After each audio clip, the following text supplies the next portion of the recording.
Hello learners. There are multiple ways to accomplish a task in Excel. And today I am going to show you two different methods to extract text from a data like this. So first, you can use text to column. To find the text to column tab, you need to go to the data ribbon. So you need to first select the data, then click on the text to column. Here there are two options, a delimiter or fixed width. So we will choose a delimiter here.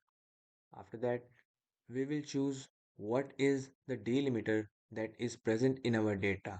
So in this case, there is a comma which separate each skill. So we will choose comma and next. Then you can choose the destination where you want to store your data and then finish. So we achieved our desired result. So now another way is to use text split function. To do that, we have to put the equal to text split. First, we will select the text. After that, we will select the column delimiter. And there you go.